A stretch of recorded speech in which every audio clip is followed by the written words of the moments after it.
Continuar con nuestro tema. Solo voy a leer las bases bíblicas y si se han llevado nota lo tienen por ahí, tal vez me recuerdan exactamente en dónde nos quedamos. Entonces el tema es el desarrollo de los brefos de Dios. Amén. Ya entendimos que es el desarrollo de los hijos de Dios. Amén. Proverbios 4:18 en sus diferentes versiones, ¿verdad?, nos muestra de que nos es necesario, mis amados hermanos, tener un crecimiento. Amén. Los significados de esa palabra aumento, ¿verdad? Significa aumento es mejorar, esclareciendo, ampliar, avanzan es acercarse a su meta, cada vez brilla más, sobresalir en algo, va creciendo, aumentar en tamaño y por último gloria igual a riqueza. La base bíblica, como lo hemos mencionado, es Lucas 2:12, no tanto por todo el contexto, ¿verdad?, sino porque ahí es donde aparece la palabra brefos, en esa palabra donde dice ahí Lucas 2:12, y esto os servirá de señal, hallaréis un niño, esa es la palabra en griego brefos, ¿verdad?, envuelto en pañales y acostado en un pesebre. Amén. Aquí están los significados de esa palabra brefos o la palabra niño. Es un feto que no ha nacido, un recién nacido, y lógicamente aquí la cita nos muestra que si estaba envuelto en pañales era porque ya había nacido, ¿verdad? Mas sin embargo todavía era pequeñito. Un infante, una criatura o un niño. Y este es el punto en donde aún estamos, mis amados hermanos, de que por cuanto estamos hablando de un feto, la palabra brefos en relación a un niño va desde que es feto, ¿verdad?, hasta aproximadamente unos 6 meses. Amén. Por cuanto estamos hablando de esta etapa en relación a los años de vida o al tiempo de vida, están expuestos a la muerte. Amén. Nuestra base para este punto es Hechos capítulo 7 versículo 19. Recordemos que está hablando de Faraón, ¿verdad? Este rey, dice, obrando con astucia contra nuestro pueblo, maltrató a nuestros padres a fin de que expusieran a la muerte a sus niños. Esa es la misma palabra, esta que está acá, brefos. Amén. A sus niños para que no vivieran. Otra versión dice, vamos rápido porque quiero empezar en el cuadro que tenemos, ¿verdad?, en este. Dice acá, este rey, Hechos 7:19, en otra versión, explotó a nuestro pueblo y lo oprimió y forzó a los padres a que abandonaran a sus recién nacidos para que murieran. Otra versión dice, este rey se puso en contra de nuestro pueblo y para impedir que creciesen, escuche esto, maltrató astutamente a nuestros antepasados y los obligó a abandonar y a dejar morir a sus niños. Entonces básicamente en estas citas que hemos leído, mis amados hermanos, nos damos cuenta de que hay varias cosas en común, como lo que es el trabajo de Faraón, ¿verdad?, figura del diablo, como lo que es la opresión, vamos a resumirlo así, a los padres y la muerte a los niños. Por lo menos vemos 3 cosas en común. La palabra muerte, como lo mencionábamos, significa el acto de matar, asesinato, tomar una vida, hacer morir y ejecución. Y aquí es donde vamos a llegar. ¿Se recuerdan en dónde nos quedamos? Creo que en la palabra obligó nos quedamos. Creo que sí. Sí, ¿verdad? Bueno, entonces no mencionamos las otras nada más. Aquí dice que los maltrató con crueldad y esto significa comportamiento violento que causa daño físico o moral. La otra palabra es que los obligó y esto significa, o el significado mejor dicho, es hacer que una persona cumpla determinada cosa sin dejarle posibilidad de elegir. Amén. Y si recordamos, ¿verdad?, este es el trabajo del enemigo, que no nos da oportunidad de elegir, mas sin embargo el trabajo de Dios es que sí, Él nos da opción. Amén. Entonces continuamos con nuestro tema e iniciamos a la vez el día de hoy. Otra versión dice que los forzó. Vamos a ver si la tenemos acá. Sí, aquí está. Y forzó a los padres a que abandonaran a sus recién nacidos para que murieran. La palabra forzar, mis amados hermanos, si se dan cuenta, pues como que va vinculado a lo que ya mencionamos, porque ya hablamos del punto de obligar. Y ahora miren, forzó dice que significa obligar a alguien mediante fuerza física o coacción a que haga algo. Escuchen qué tremendo esto, en contra de su voluntad. Entonces, en este punto, mis amados hermanos, podemos mencionar un poquito la palabra voluntad, aunque si ustedes se recuerdan, en el otro, en el discipulado anterior ya hablamos un poquito de la voluntad, ¿verdad? Acerca de cómo el Señor pone en nuestro ser integral, hablando claros, en el alma, la voluntad. ¿Para qué? Para que nosotros tengamos la capacidad, mis amados hermanos, de poder escoger. Mas sin embargo, aquí nos damos cuenta de que podemos entender un poquito mejor aquellas palabras del apóstol Pablo, ¿verdad? Cuando él decía, pobre de mí, decía, ¿quién me librará de este cuerpo de bajeza, este cuerpo de pecado? Aún algunas versiones dicen de este viejo hombre. ¿Por qué? Porque aquello malo, vamos a echarle un poquito de sazón, aquello desagradable, aquello feo que yo no quiero hacer, lo resulto haciendo, decía él. Y el bien que yo quiero hacer, pues no puedo hacerlo. Y sigue él diciendo, porque me he dado cuenta de que hay una ley, dice él, en mis miembros. Y es una ley que batalla en contra de ¿qué? De todo lo espiritual. ¿En contra de qué? De todo aquello, mis amados hermanos, que en nuestro espíritu desea agradar a Dios. Pero ahí está constantemente esa batalla entre lo que es la naturaleza del viejo hombre, que a veces constantemente, ¿verdad?, se nos manifiesta, y la naturaleza del nuevo hombre. Amén. Esto es más o menos como, por ejemplo, hagamos de cuenta de que por algún tiempo nosotros hemos sido los gerentes de alguna empresa, 20 años de experiencia, y que de repente, a como está en la actualidad, ¿verdad?, de que los jóvenes son los que están tomando los mayores papeles en los trabajos, venga el jefe, ¿verdad?, el dueño de la empresa, y me diga, mire, ahora él va a ser su jefe. O sea, en uno entra como una batalla, ¿verdad?, de si le hago caso o no, porque aquí la experiencia la tengo yo, él es nuevo, él es joven. Entonces algo así pasa, mis amados hermanos, hablando en relación a nuestro nuevo hombre, ¿verdad?, al hombre espiritual, que la Biblia muestra, ¿verdad?, que por causa del pecado estaba muerto. Y el pecado, mis amados hermanos, que aunque no seamos gente que practica el pecado, pero por naturaleza, por cuanto aún seguimos teniendo carne y sangre, aún el pecado habita, mis amados hermanos, a tal punto de que físicamente, cuando uno llega a los 40 años, han demostrado los científicos de que a esa edad se activa un gen que le ordena al cuerpo empezar a envejecer. O sea, de los 0 a los 40 uno va creciendo y va creciendo y va creciendo, pero llega un punto en el que el cuerpo empieza a envejecer. Y esos son códigos, mis amados hermanos, que el mismo Dios ha metido a la genética del ser humano como consecuencia de el pecado. Recordemos que escrito está, la paga del pecado es muerte.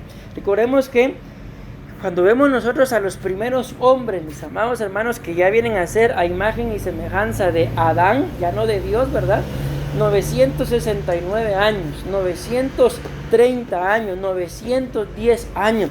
Y uno se queda sorprendido de cuánto tiempo aguantaron. ¿Pero por qué?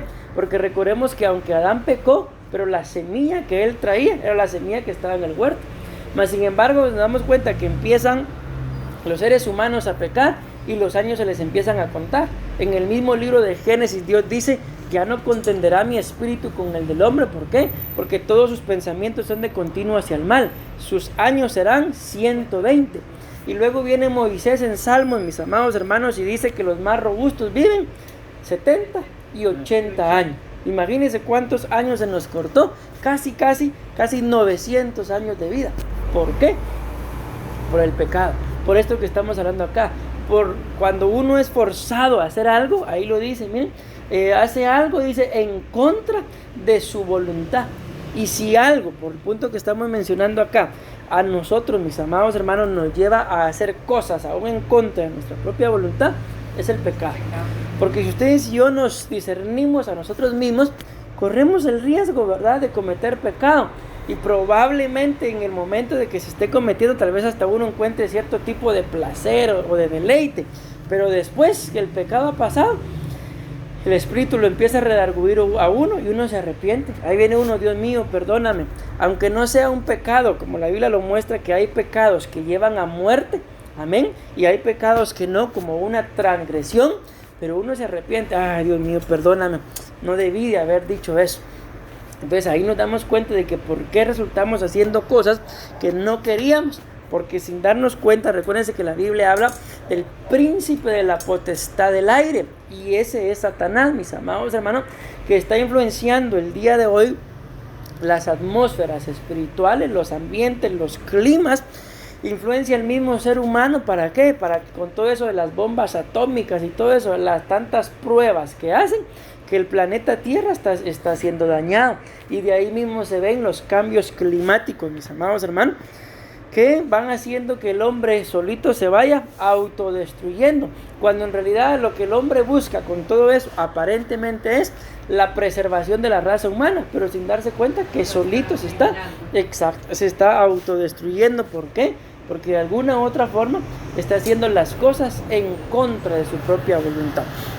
Entonces, que el Señor nos libre. Vamos a avanzar al otro punto de hacer las cosas, mis amados hermanos, en contra de nuestra voluntad, porque a eso se le llama forzar. Y como estamos viendo acá el significado, ¿qué es la palabra forzar? Obligar a alguien mediante fuerza física o coacción a que haga algo en contra de su voluntad. Amén. Aquí viene a mi mente como por ejemplo, ¿verdad? Cuando alguien, sobre todo esto nos pasaba probablemente cuando éramos un poco más niños, ¿verdad? En relación a la edad que teníamos, y que tal vez alguien nos dijo, si decís tal cosa le digo a tu mamá, o si decís tal cosa te pego. Esa es la coacción, y uno por miedo entonces se quedaba callado, pero dentro de sí quería tal vez decir la verdad o hacer lo correcto. Pero si hago me hacen la coacción. Amén. Bueno, vamos a avanzar. El cuarto punto, como ustedes ven ahí entonces, dentro de las versiones, que fue lo que hizo Faraón con el pueblo, fue de que también lo oprimió. Aunque aquí hay una versión, yo no sé si la traigo acá, no, creo que no la traigo, pero hay una cita que ustedes y yo la conocemos, muy famosa, ¿verdad? Que dice que mientras que Faraón más oprimía al pueblo, más se multiplicaba. Amén. Pero en este caso, como lo leímos en esta cita, vamos a ver, aquí está, ¿para qué? Dice acá, y para impedir que creciese, lo maltrató. Entonces ahí nos damos cuenta, mis amados hermanos, de que parte de la opresión de Satanás es evitar el crecimiento. Amén. Pero bueno, vamos a ver lo que son los significados. La palabra oprimir significa, escuchen esto, todos van de alguna forma vinculados y relacionados, aunque no son exactamente lo mismo. Dice, ejercer sobre alguien, miren, es que este es tremendo, hermano, una autoridad excesiva o injusta, producir algo que se produce angustia o agobio a una persona. Entonces miren, a mí me llama mucho la atención. Yo no sé si fue acá que yo lo mencionaba, creo que no, en donde yo les explicaba a mis amados hermanos de que muchas veces uno resulta siendo vencido, ¿verdad?, por Satanás, porque uno lo permitió. Entonces en este punto dice ahí que oprimir es ejercer sobre alguien una autoridad excesiva o injusta. Yo hablaba con algunas personas y les hacía una pregunta. Miren, si por ejemplo nosotros tenemos un jefe, les decía yo, en donde el jefe nos está oprimiendo, nos está hostigando, nos maltrata, nos humilla, ¿qué haríamos? Les digo yo, ¿aguantaríamos a trabajar ahí o nos iríamos a buscar otro trabajo? ¿Qué haríamos nosotros? ¿Qué harían ustedes? O sea, un tipo de jefe, imagínense todo eso, me toca, es hora de trabajo. Depende. Depende, porque si se necesita mucho el trabajo, y no hay otro, sí, al alcance de que uno dice que se va a ir ya, porque ese caso le pasó a Michael, ¿verdad?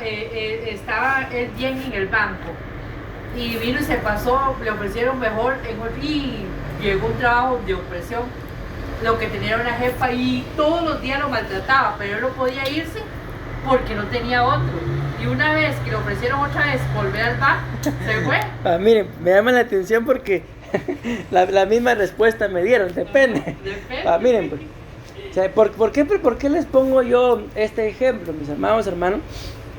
Porque aquí viene a mi mente lo que le pasó a la reina Esther, y yo creo que aquí lo dije, o si no sé dónde lo dije, sí lo dije aquí, de que ella tenía una mentalidad de esclava. Entonces ahí me facilita mucho. Entonces podemos mencionar eso, mis amados hermanos. Yo les comentaba, miren, si yo creo, en mi caso, si yo tuviera algo así, o sea, que me estuviera pasando, yo me voy. O sea, no lo vamos a soportar. ¿Por qué? Porque cuando lo comparamos, por ejemplo, ¿verdad? ¿Cuánto dinero pueda yo ganar con la falta de paz de mi alma? O sea, no tiene precio. Porque literalmente, mis amados hermanos, los médicos lo han detectado. Ven que entre el 80 y el 90%, escuchen qué sorprendente, de enfermedades son psicosomáticos, o sea, que empiezan en la mente, la palabra psique o suque, ¿verdad? Y soma, el cuerpo, o sea, que empiezan en la mente y trastocan el cuerpo, psicosomática.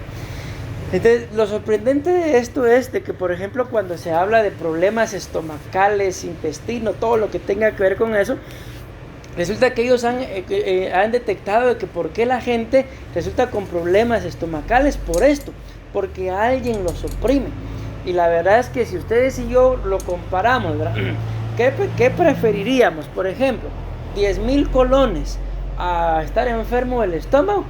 Yo creo que todos preferiríamos nuestra salud, ¿verdad? Porque al final la provisión claramente lo dice la Biblia, ¿verdad? Buscad primeramente el reino y todo lo demás será añadido. Entonces yo les pongo este ejemplo porque muchas veces, mis amados hermanos, en lo literal hay mucha gente que no lo soportaría, y a veces hay gente que preferiría, aunque hubiera necesidad, pero estar en paz. Ya la provisión Dios la va a enviar, amén. Pero en este caso es sorprendente porque espiritualmente hablando muchas veces pasa todo lo contrario, es de que uno espiritualmente hablando está en paz, pero uno solito va, por lo que dice ahí, ejerce sobre alguien una autoridad. O sea, uno solito busca meterse bajo la autoridad de alguien. Porque miren, viendo esto acá, para que haya opresión, o sea, si yo no estoy bajo la autoridad de alguien, no me pueden oprimir, porque claramente lo dice ahí, ¿verdad? La palabra oprimir es ejercer sobre alguien una autoridad, pero se ejerce autoridad sobre aquellos que están bajo autoridad. Pero si yo no estoy bajo esa autoridad, no pueden, en este caso, oprimirme. Amén. Entonces, a lo que yo voy en este punto, mis amados hermanos, es de que muchas veces nosotros en lo físico, ¿verdad? En lo material, a veces nos esforzamos, y valga la redundancia, somos gente esforzada, no somos gente que se cansa fácilmente, sino más bien nos gusta hacer a veces actividades físicas, pero a veces en lo espiritual no nos damos ni cuenta de por qué yo tengo, por ejemplo, por qué yo me siento así. Si no me ha pasado nada que, por ejemplo, estoy triste, pero ¿por qué estoy triste? Si no me ha pasado nada. Entonces ahí nos podemos dar cuenta, mis amados hermanos, de que espiritualmente hablando es probable que algo nos esté oprimiendo, pero aquí esto es lo que a mí me sorprende y lo que quiero que quede en nuestros corazones, de que ¿por qué nos oprime? Porque nosotros nos metemos bajo esa autoridad.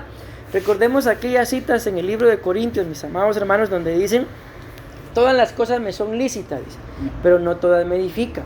Todas las cosas me son lícitas, pero no todas me convienen. Y la otra dice: todas las cosas me son lícitas, pero yo no me dejaré dominar por ninguna. Eso es lo que la mayoría de nuestras citas normales dicen. Pero cuando se escudriña ese yo no me dejaré dominar, lo que el original dice es: pero yo, dice, no me meteré debajo de ninguna potestad, debajo de ninguna autoridad, y casualmente dice esto, que me oprima. Entonces, mis amados hermanos, cuando hablamos de lo espiritual, porque muchas veces yo, como repito, tengo este tipo de sentimiento, me siento quizás frustrado, pero si no ha pasado nada. Una cosa es verdad que uno en determinado momento pueda sentir, bueno, me siento así, pero porque pasó esto, ¿verdad? Pero otra cosa es que uno se sienta de alguna forma y no ha pasado nada, que es lo que nos está mostrando ese posible sentimiento, es de que espiritualmente hablando probablemente hay algo que nos está oprimiendo. ¿Pero por qué? Porque más de algo hicimos, probablemente un pensamiento que nos llevó a meternos, como lo dice ahí, bajo una excesiva autoridad. Y miren, claramente lo dice ahí. ¿Qué es lo que produce? Produce en la persona, dice, produce angustia o produce agobio. Imaginémonos, mis amados hermanos, estoy angustiado, pero no sé ni por qué. Estoy agobiado, pero tampoco tengo una razón clara. Allí está claro el ejemplo del por qué nos podemos sentir así, porque probablemente, mis amados hermanos, en las atmósferas espirituales algo está estorbando nuestras casas.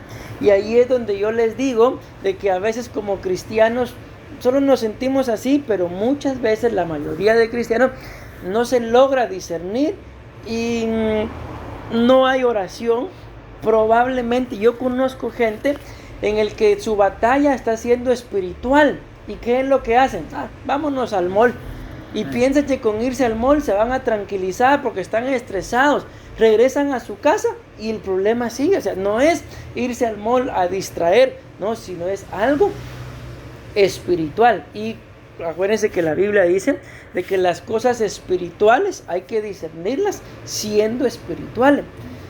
Y es lo que en muchas veces, mis amados hermanos, el enemigo nos gana mucha ventaja en esa área. ¿Por qué? Porque a veces no logramos discernir el porqué de las angustias o de los oprobios. Y voy a terminar con esto para avanzar al siguiente. Lo delicado de esto, mis amados hermanos, de la angustia, es que muchas veces uno vive angustiado por las cosas que van a venir. Y estamos viviendo en el futuro y dejamos de vivir, mis amados hermanos, nuestro presente. Y la verdad, recuérdense que la Biblia claramente dice, bástale a cada día su propio afán. Y también dice la palabra que nuevas son sus misericordias cada mañana. Entonces muchas veces, mis amados hermanos, por estar afanados ya por el día de mañana, se nos olvida disfrutar de la nueva misericordia. Y en medio de esas nuevas misericordias, probablemente no venga la provisión. ¿Por qué? Porque afanados, mis amados hermanos, muy difícilmente vamos a poder ver la obra de Dios. Bueno, avancemos. El otro significado es, recuérdense que todo lo que está ahí a mano izquierda es todo el trabajo que Faraón hizo sobre los padres para que se murieran los hijos. Amén. Entonces acá en este que acabamos de ver, oprimió a los padres. Pero miren en este que vamos a ver, en este es engañó a los padres.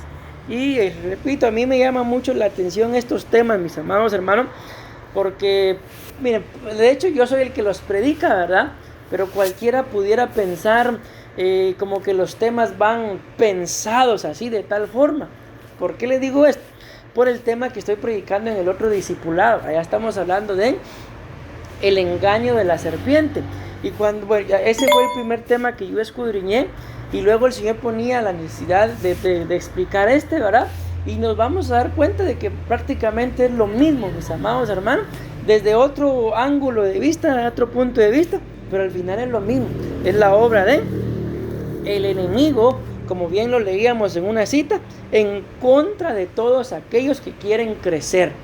Ahora bien, vean acá el otro significado es de la obra del enemigo sobre el pueblo de Dios, en este caso sobre los padres, es que los engañó. Amén.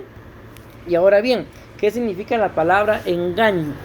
Dice acción, vean esto, es una acción o un conjunto, o sea, puede ser una cosa o varias cosas a la vez, de palabras o acciones con que se engaña a alguien o se le hace creer, vean qué tremendo, algo que no es verdad. Amén. Entonces, ¿cuál es la forma de trabajar del enemigo, mis amados hermanos? Como lo vemos ahí, puede trabajar de una o varias formas. A veces ustedes y yo, como personas espirituales, sabemos, mis amados hermanos, por ejemplo, yo voy a mencionar algunas cosas: ayuno, oración, intercesión, adoración o alabanza. Son las únicas que voy a mencionar. Mencioné 5. Dentro de esas 5, ustedes y yo podemos identificar: yo soy fuerte, por ejemplo, a mí me gusta, yo me deleito. Alguien puede decir: yo en la oración. Sabemos que orar e interceder no es lo mismo, ¿verdad? No, yo me deleito en la intercesión, pastor. Yo en la adoración, yo en la alabanza, la gloria a Dios. Logramos identificar, probablemente, pues solo mencioné 5, ¿verdad? Ustedes puedan pensar, yo soy fuerte en esta otra cosa. Entonces logramos discernir en qué somos buenos, mis amados hermanos, y cuál va a ser la obra del enemigo, hacernos creer de que en eso no somos buenos. Recordemos que cuando viene el momento de la tentación, ¿verdad? Lo mencionamos en alguna oportunidad, cuando el Señor Jesús está ahí bautizándose, se oye aquella famosa frase, ¿verdad? Este es mi Hijo amado, en quien yo tengo complacencia. Luego dice que salió de bautizarse y el Espíritu del Señor lo tomó y lo llevó al desierto para ser tentado. Imagínense, eso fue instantáneo.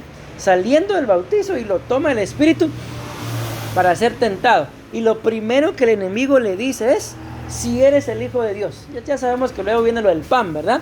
Entonces acababas el Señor Jesús de escuchar, este es mi Hijo amado, y lo primero que el enemigo hace es venir a poner en duda si era bueno en eso. Entonces ese es el engaño, mis amados hermanos, del enemigo sobre nuestras vidas, hacernos dudar, hacernos titubear si en realidad somos buenos o no somos buenos en algo, y al final a muchas personas les hace creer, como lo dice ahí abajo, ¿verdad? O se le hace creer algo que no es verdad. Se les hace creer algo, mis amados hermanos, que no es verdad, y de esa forma el enemigo logra engañar a la gente. Yo conozco, por ejemplo, gente, mis amados hermanos, que en su momento ministrando la alabanza eran muy buenos, si yo les pudiera decir, son algunos de los que a mí me enseñaron, pero cómo les ganó el enemigo ventaja en relación al engaño, en que casualmente los dos a los que tengo en mente, ¿verdad? Uno se enamoró de una persona mormona. ¿Y cuál fue su pensamiento? El pensamiento de todo cristiano, ¿verdad? ¿Cuál fue? Yo la convierto al evangelio. ¿Y qué creen que pasó? Se terminó casando por la iglesia mormona. El otro, la misma historia, solo que fue con una católica. Y lo mismo, yo la convierto. ¿Y qué pasó? Se terminó casando por la iglesia católica. Sus matrimonios, mis amados hermanos, no soportaron nada. Y el día de hoy uno anda haciendo cosas que no debería, ¿verdad? Y el otro está casado con otra persona. Entonces, démonos cuenta cómo el enemigo engaña. Amén. Probablemente a nosotros no nos pase nada similar, ¿verdad? Pero por cuanto andamos en este mismo camino, en más de algo va a intentar engañarnos. Entonces, ¿qué es lo que tenemos que hacer nosotros? En este caso, ¿verdad? Como matrimonios, estar cerca de nuestro cónyuge. Como cristianos, estar cerca del Señor. Amén. Como ovejas, estar cerca, mis amados hermanos, de nuestros pastores.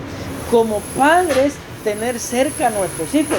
Porque si nos damos cuenta, aquí podemos regresar al libro de Génesis, ¿verdad? ¿Cuál fue el problema en el huerto?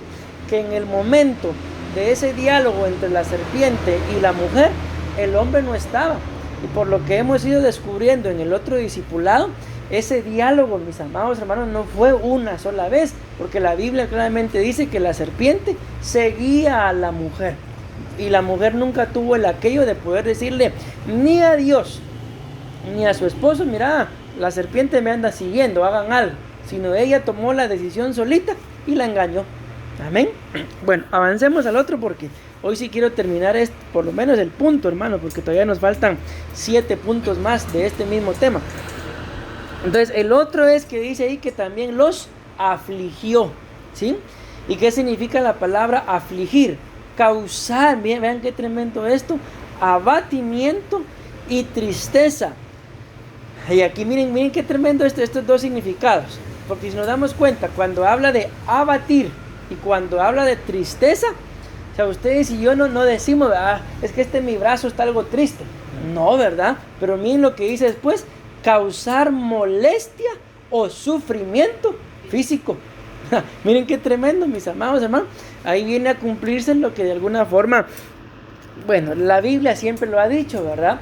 El ser humano y la ciencia lo ha ido descubriendo, y muchos en su afán de negar lo que la Biblia dice es cierto, ¿verdad? llegan a la conclusión de que el único libro donde está la verdad es la Biblia. Entonces es básicamente lo que les acabo de decir, que dicen los científicos, ¿verdad? De que la mayoría de enfermedades empiezan ahí, en el alma, en la mente, y luego trastocan el cuerpo. Vean esto, qué tremendo. Entonces la aflicción es algo tremendo, mis amados hermanos, porque cuando se habla de abatir, tal vez han escuchado ustedes varias citas en la Biblia en donde en lugar de aflicción dice abatir. Abatida está mi alma. ¿Por qué te abates, oh alma mía, dentro de mí? Entonces démonos cuenta que cuando está hablando del trabajo, mis amados hermanos, del enemigo, en este caso de Faraón, en contra de los padres para que sus hijos mueran, es abatirles el alma. Y saben que cuando vemos esta palabra abatimiento, tal vez lo podemos entender poniendo un ejemplo en relación a la cocina, ¿verdad? Cuando se van a abatir los huevos, ¿verdad? O sea, uno echa el huevo y cuando echa el huevo literalmente se ve la diferencia entre la clara y la yema, ¿verdad? Pero cuando uno lo bate, se hacen uno solo. Y imagínense que alguien nos diga, bueno, ya batido, ahora sepáreme la clara y la yema. Ya no se puede. Entonces, ¿qué es lo que pasa con esto? Cuando dice ahí causar abatimiento, de que esto es literal, mis amados hermanos. La obra del enemigo lo que hace es como que revolver nuestra alma, amén, desubicar el alma, mi amado hermano. ¿Para qué? Para que no sepa exactamente en dónde está. Yo no sé si alguna vez les pasó a ustedes en su vida, pero a mí se me ha pasado muchas oportunidades. Hace poquito, por ejemplo, fuimos a El Salvador y no hallábamos ni en dónde estábamos también. Que uno se siente desubicado, pero luego encuentra alguna referencia. Si aquí estamos. Por ejemplo, ahorita que fuimos allá al negocio de Wilson y de Gwen, yo no tenía ni idea en dónde estaba. En eso me dice Wilson, pastor, subamos. Cuando subimos así, ya vi las luces ahí del estadio. Hacia aquí andábamos, ahí ya me ubiqué. Imagínate cuánto, media cuadra estaba yo de ver el estadio y yo estaba todo desubicado. Luego, ay, mira, ahí está la iglesia, la Agonía. Hacia aquí he pasado yo. Ahí nos íbamos a vender empanadas. Desconozco, pero imagínense, solo por 50 metros que yo estaba desubicado, no sabía dónde estaba. Entonces, este es el trabajo del enemigo, abatirnos el alma, revolver el alma, mezclar el alma a tal punto que llega un momento en el que como que no nos conocen nuestros familiares. Tranquilo, tranquila, porque usted anda desubicado, anda desubicada. Ahí está, eso es lo que está pasando. El enemigo está licuando, revolviendo nuestra alma con aflicción. Amén. Y luego vean qué es lo que pasa, mis amados hermanos. Viene la tristeza, pero vamos a avanzar al segundo punto ahí. Dice, causar molestia o sufrimiento físico. Entonces, esto que les voy a mencionar probablemente sea algo de lo más común entre los seres humanos, que por mucho estar pensando le duele la cabeza. O sea, muchas veces por estar pensando lo malo, lo negativo, lo que no hay, lo que no se puede, le empieza a doler la cabeza. Y si lo miramos desde este punto de vista, básicamente en lo físico, ¿verdad? Porque en lo espiritual es otro asunto. En lo físico, el centro de mando, por así decirlo, está en la cabeza. Sabemos ustedes que literalmente para hacer un movimiento con la mano, el cerebro tiene que mandar las órdenes. Se nos daña una parte del cerebro y alguna parte del cuerpo también se daña. Entonces esto es tremendo, mis amados hermanos, porque una vez el enemigo estorbe nuestra alma, tiene la capacidad de estorbar nuestro espíritu y de estorbar nuestro cuerpo. ¿Por qué? Porque miren, pues el alma es importantísima. Porque cuando la Biblia habla acerca de la palabra carne en relación al cristiano carnal, cuando se escudriñan los significados, da un significado que es la unión del alma y el cuerpo. Entonces, cuando habla de un cristiano carnal, es un cristiano que se deja dirigir por los deseos malos de su alma, pero que los pone en práctica con su cuerpo. Y cuando habla de un cristiano espiritual, vean la importancia del alma, es un cristiano que deja que su alma sea dirigida por el espíritu. Entonces esa es la diferencia, pero si se dan cuenta, sea carnal o sea espiritual, el alma está. El alma juega un papel muy importante, por eso es que el enemigo lo que busca es estorbar el alma, porque si nos estorba el alma, ese link que hay entre el alma y el espíritu para ser gente espiritual, se zafa, como una cadenita, ¿verdad? Que si se le zafa un eslabón, se rompe. Y por naturaleza, ¿verdad? Una vez una cadena se le zafa un eslabón, no la usamos hasta que la reparamos. Es exactamente lo que el enemigo busca hacer con nuestras almas, abatirlas, llenarlas de tristeza. Y claro que sí, como claramente lo vemos ahí, tienen, mis amados hermanos, la capacidad de estorbar también nuestro cuerpo. Entonces ahí entra algo muy importante para nosotros, y es el escudriñarnos. Lógicamente, por un punto hay que tener fe, ¿verdad? Por el otro también creer que la misma palabra dice que en el final de los tiempos la ciencia iba a multiplicarse, dando a entender de que todo lo que puede venir de la ciencia, no todo es malo. Simple y sencillamente muchas cosas se convierten en malas por el corazón del hombre. Entonces podemos echar mano, mis amados hermanos, de lo que el mismo ser humano ha ido inventando para nuestro propio bienestar, amén, pero sobre todo de lo espiritual. Bueno, vamos a avanzar, espero haberme dado entendido con ese. Y aquí viene, miren este otro que les decía, que está vinculado con el tema del engaño de la serpiente, porque dice que también parte de la obra de Faraón fue que también los persiguió. Y vean qué significa la palabra perseguir. La palabra perseguir significa seguir a una persona, escuchen esto, que huye. Luego dice con intención de alcanzarlo. Pero detengámonos un momento ahí.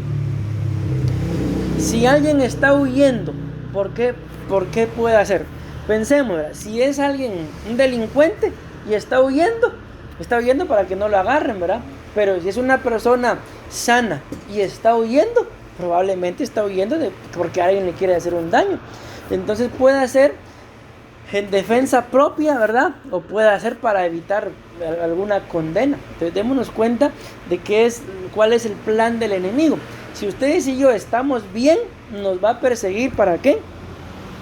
Para estorbarnos, para meternos en alguna cárcel. Si estamos mal, lógicamente, mis amados hermanos, nos va a perseguir, ¿para qué? Para destruir prácticamente todo, porque a mí siempre me ha llamado la atención que la Biblia dice, mis amados hermanos, que el ladrón, yo les decía a los hermanos allá en Guatemala, miren, si hay gente que dice que ahí no habla del diablo, tiene razón, porque ahí dice ladrón, y cuando vamos a ver los significados no dice diablo. Pero si hay gente que dice que esa cita sí habla del diablo, también tiene razón, porque cuando vamos a ver las características del diablo, una de sus características es que es ladrón. Entonces les digo esto porque ahí en esa cita dice que el ladrón vino para hurtar, vino para matar y vino para destruir. Y ahí la Biblia habla acerca de algo, mis amados hermanos, de que no le tenemos que tener temor al que puede matar el cuerpo, sino al que puede destruir nuestra alma. Entonces, hablando de eso, nos damos cuenta de algo muy importante, de que el trabajo del enemigo no es solamente, mis amados hermanos, de estorbarnos, sino tampoco es solamente matar, sino el trabajo de él es destruir por la eternidad. Porque si el trabajo fuera solamente matarnos, o sea, literalmente nos mata y ahí se acabó todo. Pero no, el plan del enemigo no es solamente matar, sino destruir por la eternidad. El segundo significado de esta palabra persiguió es buscarla, escuchen esto, por todas partes, molestándola e importunándola. ¿Saben qué es lo delicado de esto, mis amados hermanos? De que miren, pues, vamos a poner una base bíblica. La Biblia dice de que el enemigo, el diablo, anda como dice, como león rugiente. ¿Y qué dice que anda haciendo? Buscando a quien devorar. Y miren acá lo que significa la palabra perseguir. Buscarla por todas partes, molestándola e importunándola. Entonces ahí está claro, ¿verdad? No solamente el significado, sino también la base bíblica. Y al final lo que estamos hablando también es una base bíblica, ¿verdad? Pero miren, esto es a lo que yo voy. El enemigo anda buscando a quien devorar. Anda como león rugiente. Y aquí dice que anda persiguiendo, ¿verdad? Buscar por todas partes. Ahora les pregunto, mis amados hermanos, pensemos aquí en lo literal, aquí en nuestro país, aquí en nuestra colonia. ¿En dónde puede encontrar el enemigo a un cristiano para destruirlo? O sea, ¿habrá algún lugar en donde el enemigo diga, aquí lo voy a encontrar y aquí lo voy a destruir? O sea, muy probablemente, mis amados hermanos, miren pues, el enemigo de alguna forma, algunos dicen, el diablo también llega a la iglesia. Pero miren pues, pero literalmente, el diablo, que Jehová lo reprenda, no es omnipresente. Y la Biblia dice que Satanás está acusándonos delante del Padre y dice, día y noche, ahí está. Entonces literalmente el diablo no llega a la iglesia, ¿sí? Pero mis amados hermanos, los espíritus inmundos muchas veces sí llegan a la iglesia, pero ¿por qué llegan? O sea, no es porque lleguen para el culto, ¿verdad? Y gloria a Dios, no, sino llegan con la gente que se congrega. O sea, la gente que se congrega los lleva. ¿Por qué? Por sus actitudes. Porque muy probablemente, por eso que estamos viendo acá, buscar por todas partes. Los encontró en algún lugar en donde como cristianos no deberíamos de haber estado. ¿Ya? Entonces me doy a entender con ese punto. El enemigo, mis amados hermanos, anda buscando y buscando y buscando, y en más de algún momento, si nos anda buscando a nosotros, en más de algún momento piensa él, lo voy a encontrar. Ok, si nos encuentra, nos cubrimos con la sangre de Cristo, solo es para poner un ejemplo, ¿en dónde probablemente nos va a encontrar? Definitivamente no nos va a encontrar a los pies de Cristo. ¿Por qué? Porque a los pies de Cristo él no llega, ¿sí? No nos va a encontrar en la iglesia sirviendo al Señor. ¿Por qué? Porque él ahí no le interesa. Pero muy probablemente sí nos pueda encontrar. Pensemos, ¿verdad? Yo conozco el testimonio de un pastor que él se fue a meter a una iglesia católica solo por la curiosidad de conocer un órgano que tenían ahí, que decían que era el más grande de todo el mundo, y por curiosidad se fue a meter a una iglesia católica y ahí lo encontró el enemigo. Entonces hay lugares en los que muchas veces, sin andar pretendiendo nosotros encontrar al enemigo, él sí nos encuentra. Amén. ¿Y para qué nos anda buscando, mis amados hermanos? Como el tema central, ¿verdad? Es el crecimiento, el desarrollo de los hijos de Dios, para destruir tanto nuestras vidas como la de nuestros hijos. Bueno, vamos a avanzar porque les digo, quiero terminar el punto de hoy. Otra cosa que hizo, vean qué fue lo que hizo, exigió. Y dice que la palabra exigir significa pedir una cosa, escuchen esto, de forma imperiosa o enérgica. Una persona que tiene el derecho o puede obligar a hacerlo. Y aquí otro punto también me llama la atención. Ya no voy a hablar mucho de porque el tiempo, como ustedes ven, ya nos ha avanzado un poco.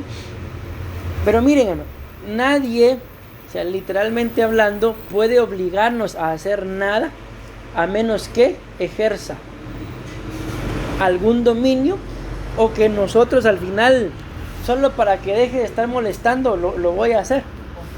Exacto. Entonces ese es un punto muy importante, mis amados hermanos, de que nosotros, como dice hermana Elena, estamos para complacer al Señor, no para complacer al enemigo. Entonces muchas veces resultamos cediendo a las obras del enemigo, y como consecuencia, recuérdense que el tema está centrado en eso, nuestros hijos resultan siendo estorbados por ceder a cosas que no deberíamos. Miren, a mí me pasó algo, y me ha pasado ya por lo menos unas 3 veces, de que gente, mis amados hermanos, de que en su tiempo se congregaron con nosotros allá en Guatemala, pero por X o Y razón se fueron, y luego con el tiempo regresan, no a congregarse, sino a pedirme favor si yo puedo bendecirlos en casamiento, o sea, celebrar la boda. Y en su determinado momento yo le dije a alguien sí, pero le escribí al apóstol y me dijo no. ¿Por qué? Porque ellos tienen pastor, que los bendiga su pastor. Entonces dije no.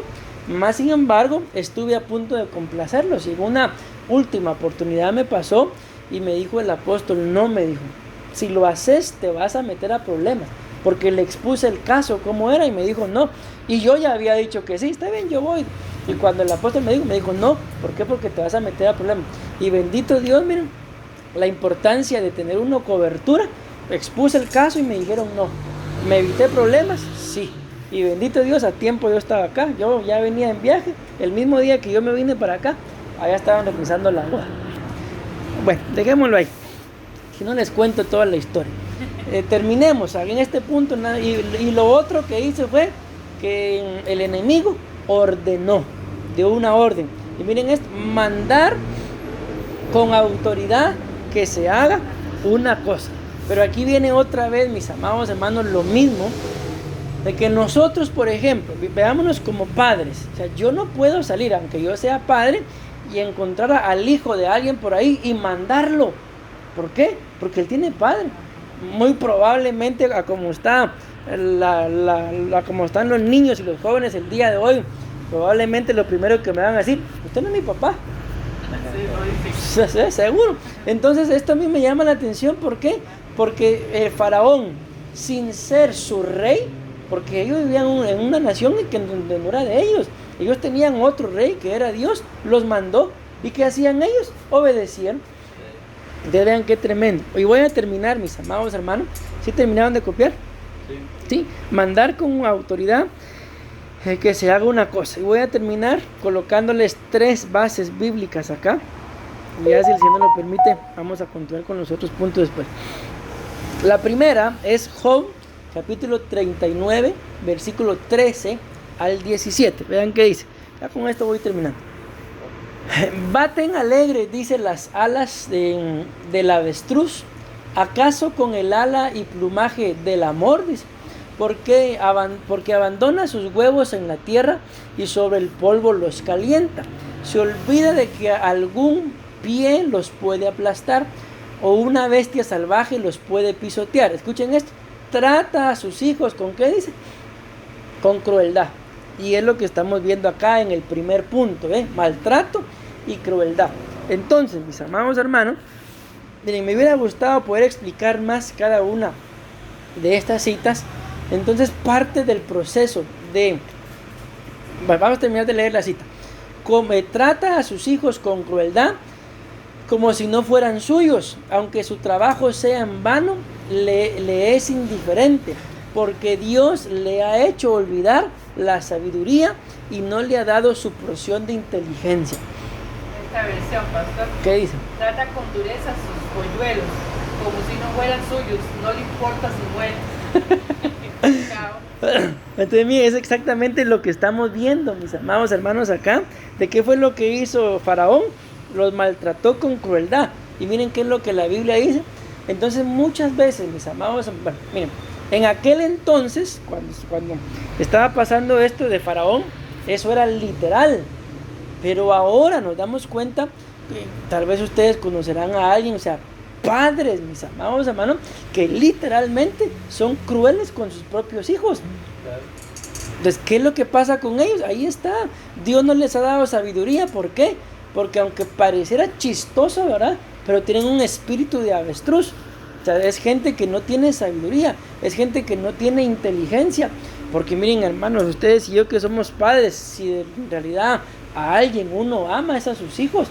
Yo conozco muchos padres, no les digo que sea lo ideal, porque para mí no es lo ideal, pero hay muchos padres que dicen: si mi esposo o mi esposa se quiere que se vaya, pero mis hijos no. No es lo ideal, porque al final la ley de la vida dicta de que quien se tiene que ir son los hijos, pero que el matrimonio, la Biblia muestra que puede llegar aún a ser eterno.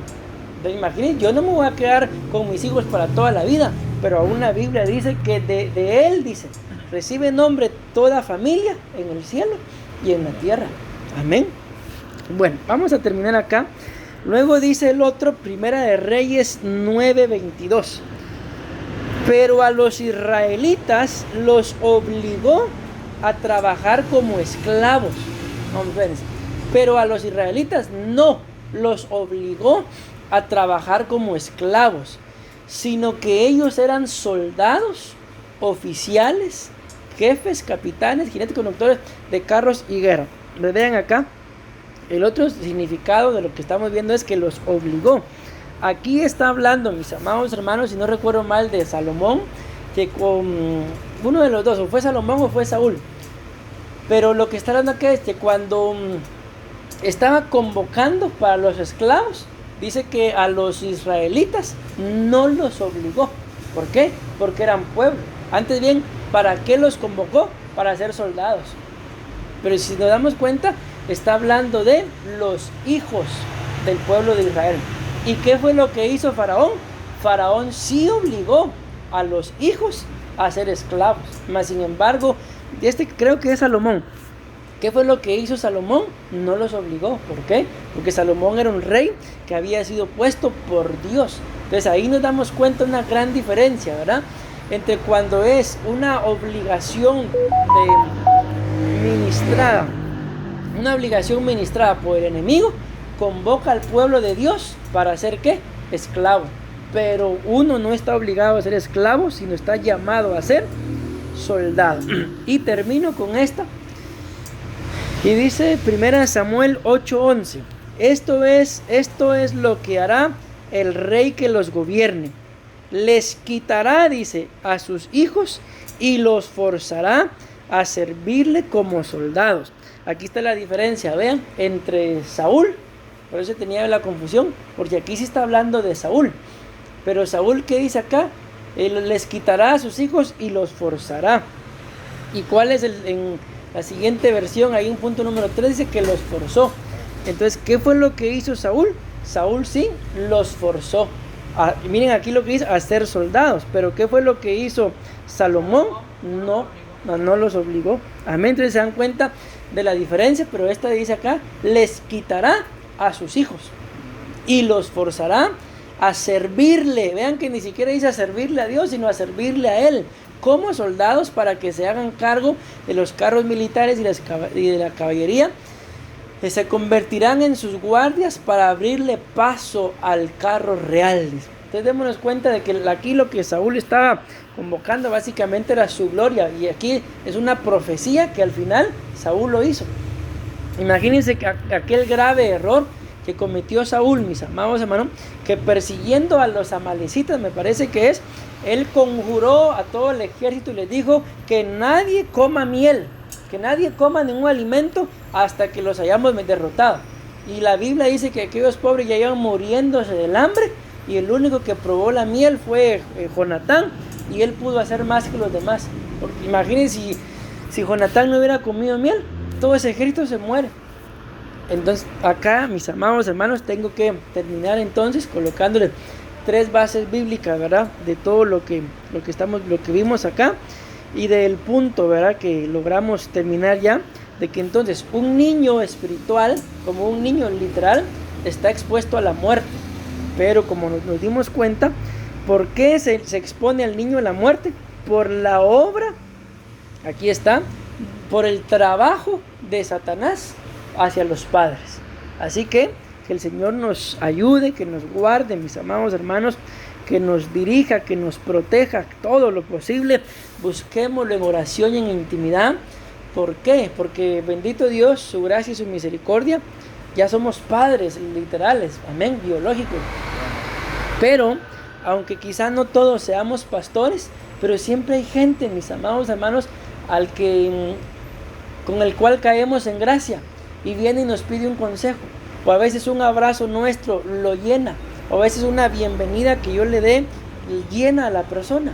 Esa gente, repito, aunque no sean hijos espirituales, pero de alguna forma podemos nosotros ayudar a que sus vidas espirituales se desarrollen. Amén. Entonces, como cristianos maduros, no solamente por la edad, sino también por el conocimiento, estamos llamados, yo podría decirles aún obligados, a esforzarnos por todos aquellos con los cuales podamos congregarnos en la misma congregación. ¿Por qué? Porque somos hermanos. Amén, amén y amén.